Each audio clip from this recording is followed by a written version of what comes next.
This is the next part in a series of videos on Heroku Architecture Credential by example. The full list of all of the videos is available through a Medium article of the same title. So in the last section, we kind of wrapped up our data. There's a section on data, and we did databases, we did Redis, and then we did kind of a breeze through Kafka. We're going to switch gears completely now and move over to Salesforce integration. And so we're going to talk about one of maybe at least four different ways of integrating with Salesforce.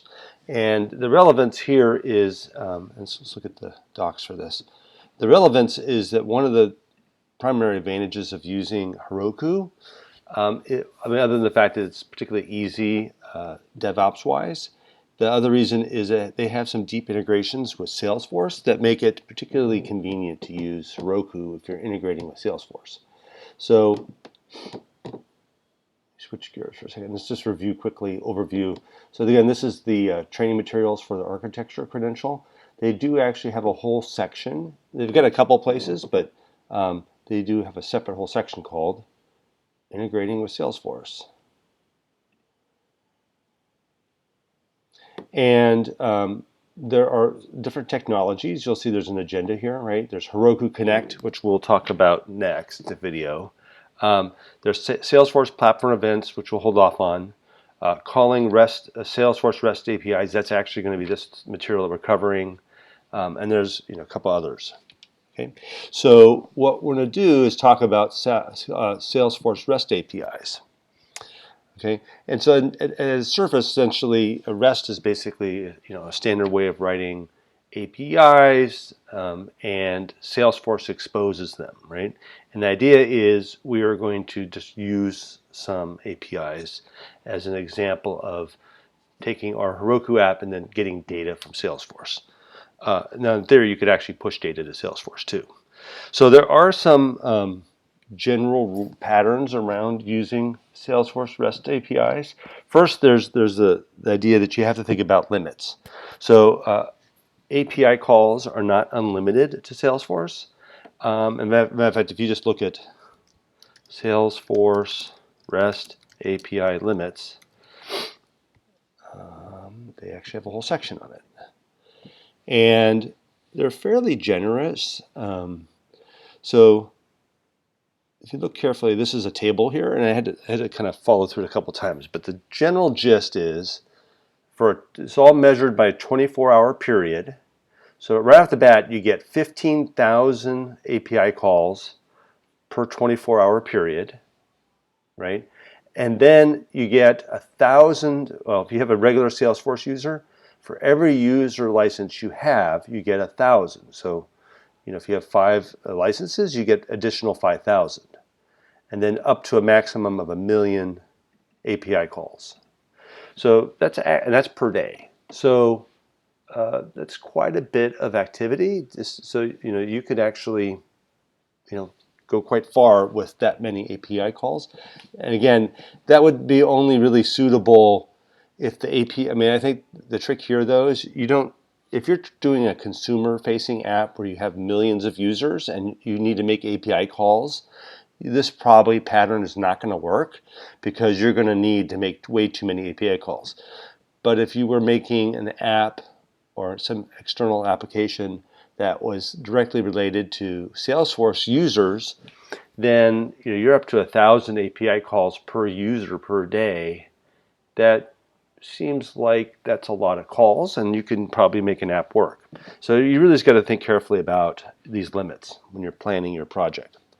So in general, though, the pattern here is, you have an unlimited access to data, right? You have access to the entirety of Salesforce's data, and there's not a lot of cost to, you can access archived object or really old objects, new objects, whatever.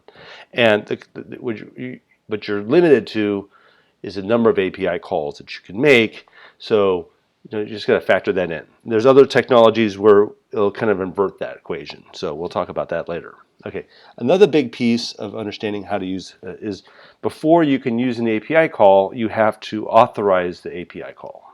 So if I look up, let me just do this. Let me look up Salesforce OAuth. I think that should be sufficient. Okay, so this is the diagram I want here. Okay, so you have to authorize your apps. So generally, it's, the idea is you don't want to hard code your user credentials anywhere around your app. You want to authorize. Instead, you want to authorize your app using some like a common pattern is Oauth Workflow, right? Where you basically log in and you keep a cache of the credentials. So there's sort of two ways you can think about this. One is, let's say your end users all have accounts in Salesforce, and so you can use an OAuth workflow where the user basically has to log in to we'll walk through the diagram real quickly, but has to log in to Salesforce, and in doing so, you get a token, and then you can then your app can use that token to act on behalf of that user. So that's one pattern, right, where the user themselves logs in. Another pattern is the one that we're going to do, is where maybe you instead have an integration user where you need to get some data, like maybe some metadata or some master data or some sort of data that's not user specific, right? And you want to keep a copy of it, maybe cached on the Heroku side, maybe, and you update it every so often. So this is a pattern. It could be you log in once as this integration user, and then you keep a copy of the token around, and then you make API calls from the Heroku side, on a regular basis. So, and we'll walk through that exact example, which will make more clear. The general flow, just so you know, this is just a regular OAuth workflow, right?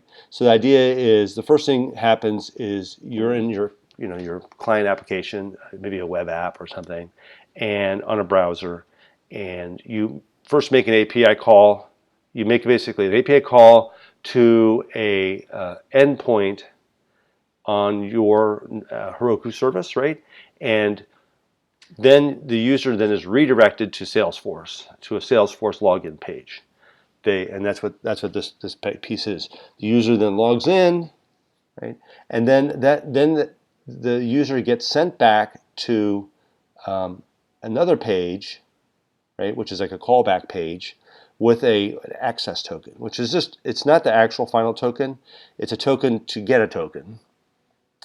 And then your server then goes out behind the scenes, makes an API call on behalf of the user, gets an access token and potentially a refresh token. A refresh token allows you to then keep this token around indefinitely. All right, so you may get back, in this case, we'll do the refresh token too. So you get back actually 2 tokens. And then your API server now has essentially an access token and a refresh token. And then your API server can then make calls to Salesforce on behalf of the user indefinitely until that access is revoked on Salesforce, because the refresh token will allow you to keep the just tokens alive. Okay.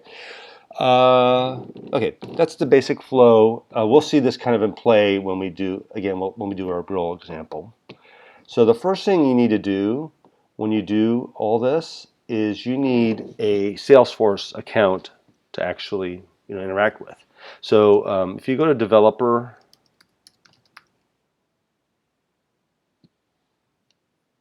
make sure my recording's working. Yeah, it is. Developer, salesforce.com, and you hit login. So you can create an account. I've already created my account, right? So, and I have a password.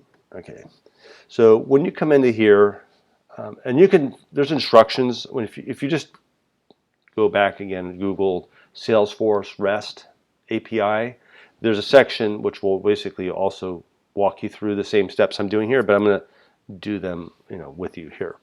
The first thing you need to do, though, is you have to have a Salesforce account. Once you're in here, you need to create what's called a connected app.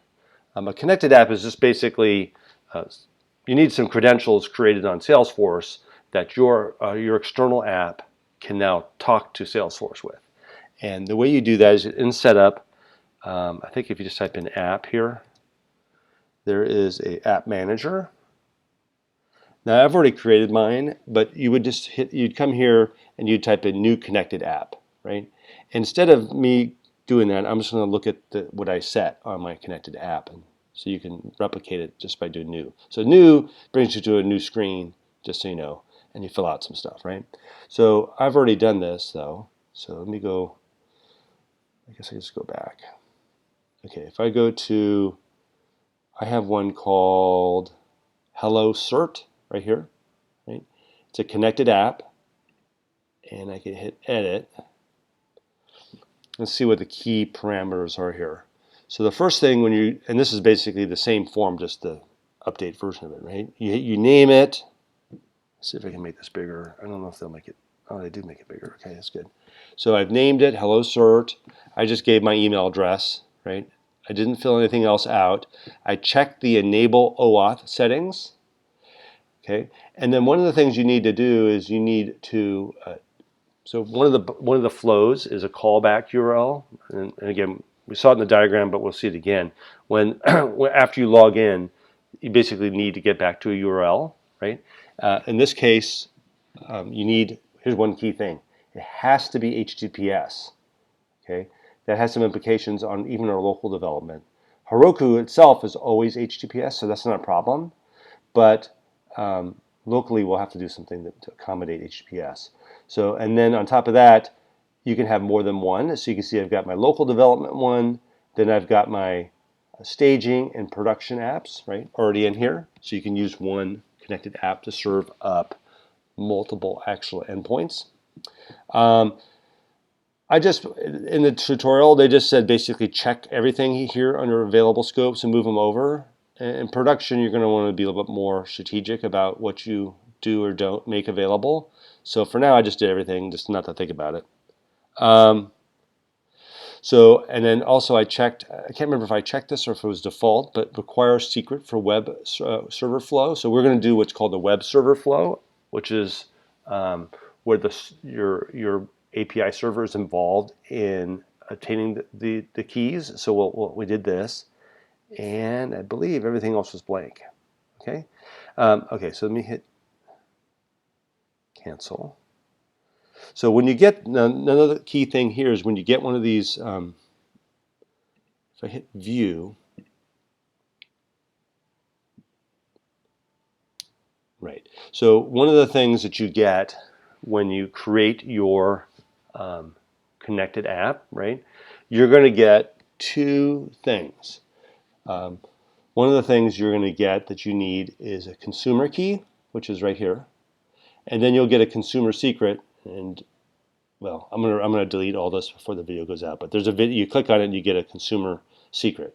So you need to copy those both out because you're going to need to store those in your environment because you're going to need to use those. I believe that's actually all you need from here.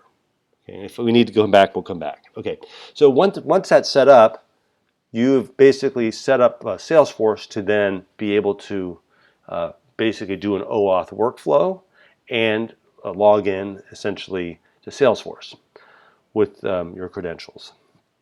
Okay, so let me close that out. Yep, I think that's it for that. Okay, the next step here is just start looking. So this section is gonna be a little bit code heavy, and I don't think there was any way around it. So I have a bunch of code that I've already written, and we're just gonna kind of walk through it here. Again, the repo will be available, and you can look at it carefully on your own. The first thing we need to do, let me go to Hello Cert. Let me make sure my Docker container is running. So let me just do Docker compose start, make sure everything's happy. Yeah, okay, so everything's running. The next thing I'm going to do is let's look at the code. I made it, if you just, let me do a quick check here. Git status. Okay, so you'll see I've already made some changes, right? And we're going to basically walk through all these changes. Okay. Okay, so the first step is, oh, let me open up the file here. And I think I can see the changes here with my diff tool. What? There it is. Okay, it just took a minute. Okay, so you can see these are basically, we're going to walk through all these files. The first of which we're going to talk about is HTTPS. And you'll notice there's two lock files, cert and server key. So we're going to walk through how to set that up. But before we actually create those files, let's look to see what we had to change in code to do HTTPS. Now you can just Google in the web node HTTPS and find the same material, right? So let me scroll down.